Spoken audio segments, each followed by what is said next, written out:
In the recent weeks and months, several of the world's most powerful people have weighed in on crypto. So I think it's a good idea to see what they said and make some determinations to the validity of what they've articulated. After all, how legitimate can crypto be if we can't stand up to criticism in a calm and rational manner? Thanks for tuning in to Ready Set Crypto. This is your brain on blockchain.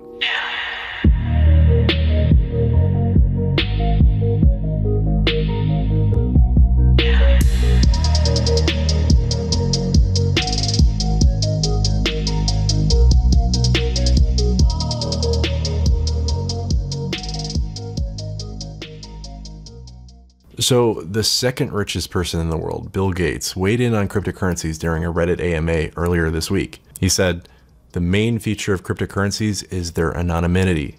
I don't think it's a good thing. The government's ability to find money laundering and tax evasion and terrorist funding is a good thing.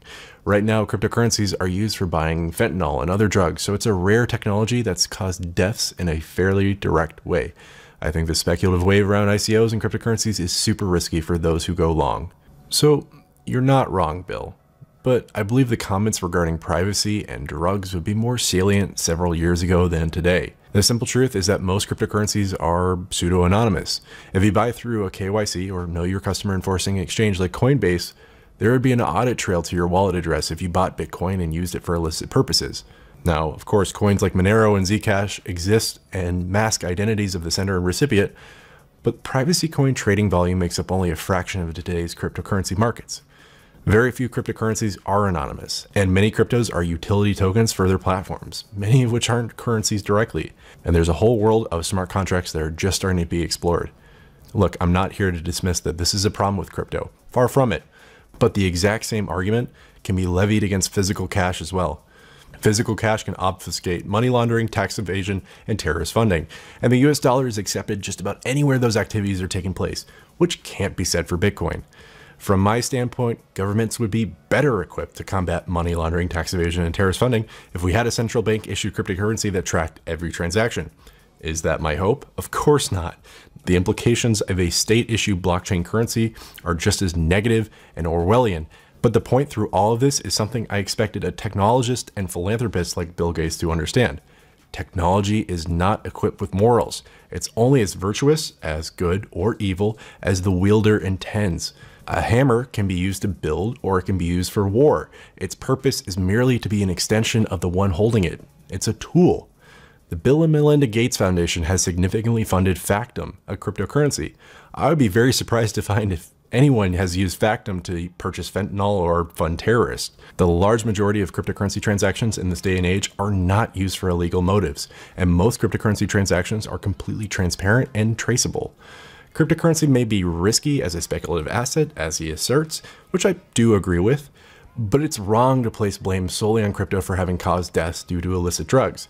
Instead, we should focus on what is actually causing people to die from illicit drugs. Underfunded mental health and rehabilitation services, big pharma pushing highly addictive opioids like candy, and as a society, we can instead treat addiction with enacting adult policies and true compassion instead of labeling people like lepers and degenerates and denying them a chance at basic humanity.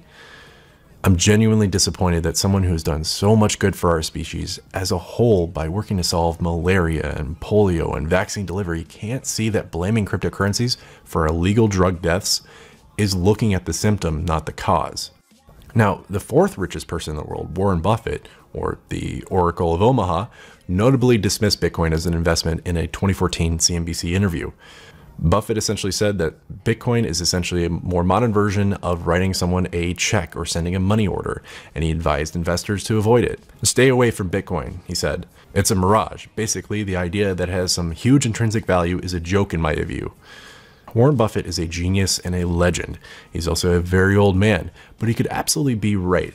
Bitcoin could end up dying out, and the blockchain tech underlying it would be the true game changer for certain aspects of our society. It'll be interesting to see what projects can survive long term.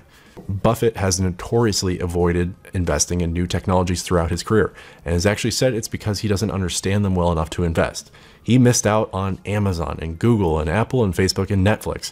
It's only recently, after all these years, that he finally jumped into Apple specifically. He was ridiculed for avoiding tech for so long, but he admits easily that tech is not a sector he understands. He's a huge fan of insurance companies, banks, and credit cards. He likes impossible to unseat household names like Coke and Kraft. Bitcoin is speculative and tech, the antithesis of Warren Buffett. Nobody is saying that Bitcoin has intrinsic value, but where I disagree with Buffett is that I don't believe that a brand name can have intrinsic value either. Value is first and foremost a matter of consensus, not fundamentals. The fundamentals only matter when they can influence the consensus. You could just as easily argue that nothing in the world has intrinsic value other than what value we place on it. Just because a currency isn't government approved doesn't mean that other people won't see it as valuable or accept it for exchanging goods and services. So I think the main takeaway from both of these comments, and many just like them, is that everyone, even the world's richest people, don't know what the future of crypto holds. We could be on the brink of greatness or on the brink of failure, but the mere possibility of the former gets me so excited to be part of this movement, the paradigm shift that we're building together, the decentralized future we can all envision and share. So guys, thank you very much for watching. If you enjoyed the video, please hit the like button. And if you're new here, please hit that subscribe button so you can continue to see high quality crypto analysis.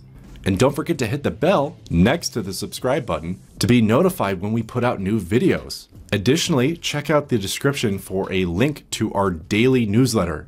Thanks again for watching, guys. I'll catch you in the next one. Cheers.